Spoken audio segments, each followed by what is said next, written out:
बिस्मिल्लाहिर्रहमानिर्रहीम, अस्सलाम वालेकुम। This is me Mohammad Rashid, your host, और आप मुझे सुन रहे हैं FM 98.6 के प्रोग्राम मैप योर फ्यूचर से। सामने जैसा कि आप जानते हैं कि हमारे इस प्रोग्राम का मकसद जो है हमारे इर्द गिर्द मौजूद बहुत सारी सक्सेस स्टोरीज को लोगों के सामने लेके आना है और लोगों को ये बात बताना है कि कोई भी अगर सक्सेसफुल होता है तो उसके पीछे बहुत सारी मुश्किलात भी होती हैं, बहुत सारी परेशानियां भी होती हैं जिनका उसे सामना करना पड़ता है और उसके बाद जाके उसे कोई ना कोई कामयाबी, कोई सक्सेस जो है वो मिलती है। आज के जो हमारे मेहमान हैं वो भी एक बहुत ही मजेदार सी सक्सेस स्टोरी है। ही इज अ यंग पर्सन, बहुत ज्यादा एफर्ट्स करनी पड़ी, बहुत ज्यादा कोशिशों के बाद बहुत सारी अचीवमेंट्स इन्होंने हासिल की और इस सारी कहानी में, उनकी इस सारी कहानी में लिसनर्स के लिए बहुत सारी जो है वो हिदायत हैं, बहुत सारी सीखने वाली चीजें हैं। आज मैं अपने मेहमान का बाकायदा जो है वो तारुफ करवाता चलूं। He is a young person, mister Tahir Mahmood खटक।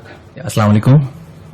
सामिन, जैसा कि आप जानते हैं कि हमारे प्रोग्राम का जो पहला सेगमेंट है उसमें जो हमारी सक्सेस स्टोरी होती है वो अपनी कहानी के बारे में बताते हैं, अपनी सारी की सारी जर्नी के बारे में बताते हैं। So I will request mister Tahir Mahmood Khattak कि आप अपनी कहानी के बारे में बताएं कि यहाँ तक कैसे जो है आपने वो सफर सारा तय किया। जी शुक्रिया राशिद।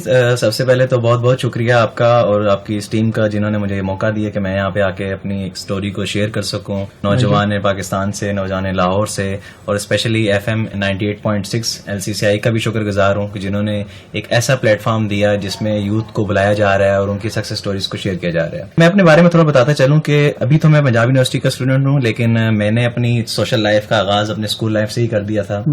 और मैं जब 5th क्लास में था तब से ही मेरा एक सोशल इंटरेक्शन बड़ा ज्यादा था अपने सीनियर्स जूनियर सबके साथ, और हम तब से ही कुछ ना कुछ हम ऑर्गेनाइज करते रहते थे आपस में, इवेंट्स मैनेज और या कोई एक्टिविटीज, डिबेट्स, उसमें हम शुरू से ही काफी बढ़ चढ़ के पार्टिसिपेट कर रहे थे। अच्छा।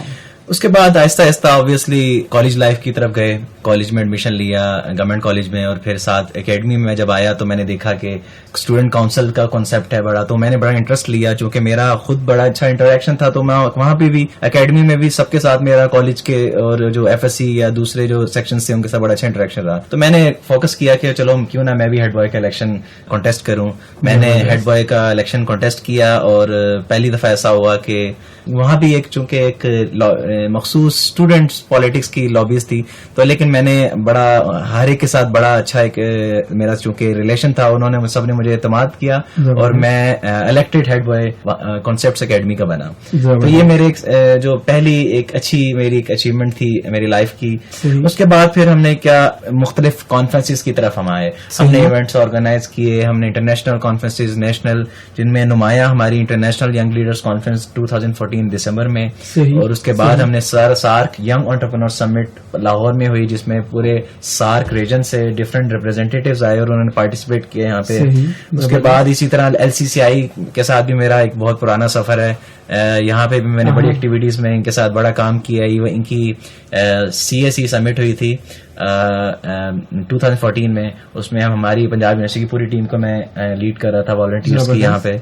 उसके साथ साथ फिर आगे आते जाएं तो मेरा फिर बाकायदा एफिलिएशन स्टार्ट हुई यूथ रेवोल्यूशन क्लैन YRC, एक ऑर्गेनाइजेशन है जो कि बड़ा काम कर रही है यूथ एम्पावरमेंट पे, जेंडर इक्वालिटी पे, उनके साथ मैंने काम स्टार्ट किया। और फिर दरमियान में मुझे अल्हम्दुलिल्लाह मेरी सर्विसेज पे मुझे कायदे-ए-आज़म यूथ अवार्ड दिया गया। और उसके बाद फिर YRC के थ्रू ही हमने social media conference, Lahore international conference करवाई ऑन कल्चर पे, जिस पे सारा सोशल मीडिया में देख रहा था। और ये ऐसी सक्सेस स्टोरी है कि उसमें हमने डिफरेंट कंट्रीज के रिप्रेजेंटेटिव्स को बुलाया और उन्होंने यहाँ पे आके पाकिस्तान के जो कल्चर पे डिबेट की और उनको बड़ा अच्छा लगा। पाकिस्तान का एक पॉजिटिव इमेज हमने बढ़ चढ़ के पेश किया। उसके बाद अल्हम्दुलिल्लाह के 14 अगस्त 2016 को मुझे गवर्नमेंट ऑफ पंजाब की तरफ और YRC की तरफ से पाकिस्तान यूथ आइकॉन का अवार्ड मिला, और ये पूरे पाकिस्तान में 20 लोगों को मिला, जिनमें अल्हम्दुलिल्लाह मेरा भी एक शुमार है और मुझे भी उसमें मिला। उसके अलावा अब मैं प्लान कर रहा हूँ, चूंकि अल्हम्दुलिल्लाह 2-3 पिछले 4 साल से बल्कि मैंने यूथ सोशल सेक्टर पे और यूथ एम्पावरमेंट में बहुत काम किया है। मैं चाहता हूँ, हमारी बड़ी अच्छी टीम है और मैं चाहता हूँ कि अपने इस इनिशिएटिव को खुद भी आगे लेकर आऊँ, और अब मैं प्लानिंग में हूँ میرا پروسیس چل پڑا ہے, مختلف میری کولیبریشن چل رہی ہیں, میں اپنا سیٹ اپ لا رہا ہوں, اپنی این جی او جو کہ یوتھ امپاورمنٹ پہ, ایجوکیشن پہ اور ہیلتھ پہ کام کرے گی, اور انشاءاللہ لاہور سمیت پورے پاکستان میں ہم اس کی ایکٹیویٹیز میں کریں گے. چیریٹی ورکس تو ہم نے بیچ میں بہت زیادہ کیے ہیں. ایون تھر کی اگر بات کریں, تھر کا ہم صرف لوگ ٹی وی میں سنتے ہیں, ہم نے خود جا کر پنجاب یونیورسٹی کو میں ریپرزینٹ کر رہا تھا, ہم نے تھر میں 3 دن گزارے, ہم نے وہاں پہ چیریٹی ڈسٹریبیوٹ کی, ہم نے لاکھوں روپے کی فنڈنگ, ہم نے میڈیکل کی فیسلٹیز, ہم نے فوڈ, ہم نے شیلٹر, ہم نے بہت کچھ وہاں پرووائڈ کیا. اس کے علاوہ قوت کے ساتھ بڑا اچھا سفر رہا ہے. قوت کو ہم نے اس سال 27,000 کپڑے ہم نے قوت کو ڈونیٹ کیے. یہ آپ کی جو یونیورسٹی اسٹوڈینٹس ہیں ان کی ساری یہ بالکل یہ ہمارے یونیورسٹی میں بھی IAS ڈپارٹمنٹ ہے, institute of administrative sciences Punjab university کا, اس کے بھی سارے نہیں, اس کے صرف ایک کلاس نے, مطلب 60 بچوں کی کلاس نے 27,000 جو کپڑے ہیں وہ اکٹھے کر کے قوت کو ڈونیٹ. سامعین, یہاں پہ ایک جو نوٹ کرنے والی بات ہے وہ یہ ہے کہ دیکھیں, اگر انسان کچھ کرنے کا ٹھانتا ہے تو کچھ کرنے کی ٹھان لیتا تو اس کی راستے کی ساری مشکلیں جو ہیں وہ آسان ہوتی جاتی ہیں. جیسے کہ طاہر بتا رہے ہیں کہ صرف اتنی بڑی یونیورسٹی کے ایک ڈپارٹمنٹ کے اندر سے صرف ایک کلاس نے ایفرٹس کی ہیں اور 27,000 کلوز کے راؤنڈ اباؤٹ جو ہیں وہ انہوں نے ڈونیٹ کیے ہیں. That is a big contribution.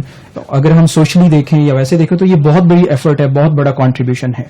جی بالکل. اچھا طاہر, میں آپ سے یہ پوچھنا چاہوں گا کہ آپ جو ہے, جیسے کہ آپ نے مجھے بتایا تھا کہ آپ جو ہے کرک سے بلانگ کرتے ہیں بیسیکلی, تو وہاں سے لاہور کے انوائرمنٹ میں آنا اور پھر یہاں پہ ایک دم سے جیسا کہ سمجھا جاتا ہے کہ پاکستان کے ان علاقوں کا انوائرمنٹ جو ہے وہ تھوڑا سا چینج کنسیڈر ہوتا ہے, تو وہاں سے یہاں پہ آ کے آپ کو کن کن مشکلات کا سامنا کرنا پڑا یا کس طرح سے آگے آپ کو بڑھتے ہوئے جو ہے وہ ہرڈلز فیل ہوئی؟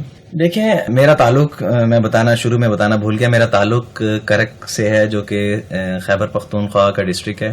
صحیح. اور اس بات میں بھی کوئی شک نہیں کہ کرک ان ڈسٹرکٹس میں آتا ہے جن کے ٹاپ لٹریسی ریٹ ہے. اچھا. ہمارے کرک کا 90+ لٹریسی ریٹ ہے. 90+. ہر بندے نے تقریباً وہاں پہ ماسٹرز کیا ہوا ہے, بیچلرز تو ہر ایک نے کیا ہوا ہے, تو اس میں کوئی شک نہیں ہے. اور ہمارا الحمدللہ کرک ریسورسز سے بھی بھرا ہوا ہے. سوئی کے بعد کرک واحد وہ ایریا ہے جہاں پہ سب سے زیادہ گیس اور آئل کے ذخائر اس ٹائم نکل رہے ہیں اور باقاعدہ وہاں پہ پلانٹس لگ چکے ہوئے ہیں. جہاں تک بات ہے کرک کی کلچرل ایک اسپیکٹ کے حوالے سے میں بات کرنا چاہوں گا. کرک میں نو ڈاؤٹ لٹریسی ریٹ بہت تو زیادہ ہے, لیکن جو اس طرح سے کھل ڈل کے ہم اپرچونٹیز یا کام نہیں کر سکتے کیونکہ وہاں کے لوگوں کا مائنڈ سیٹ ایک دوسری طرف ہے. یہاں پہ لاہور کی اگر بات کریں, یہاں پہ آپ جینڈر ایکوالٹی پہ, یوتھ امپاورمنٹ پہ کام کر سکتے ہیں, لیکن وہاں پہ ہمارے لیے تھوڑی بہت مشکلات ہیں ضرور. وہاں کے لوگوں کا مائنڈ دوسرا ہے.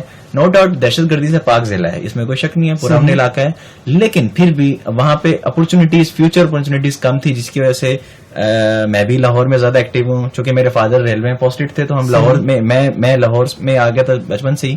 میرا کام تو سارا یہیں پہ ہے, لیکن اس بات میں کوئی شک نہیں, اپنا آبائی علاقہ تو ہر ایک کو بڑا ایک پسند ہوتا ہے, ہر ایک کے لیے دل کے قریب ہوتا ہے. اور ہم جاتے رہتے ہیں کرک سے, ہر سال میں 1-2 دفعہ چکر لازمی لگتا ہے. اور میں چاہتا ہوں کہ کرک کی یوتھ کو بھی آگے آنا چاہیے میری طرح, اور ہم سب کو مل جڑ کے ایک پاکستانی ہونے کے ناطے پاکستان کے لیے کنٹریبیوشن اپنی دینی چاہیے. صحیح. سامعین, یہ تھا ہمارے پروگرام کا پہلا حصہ.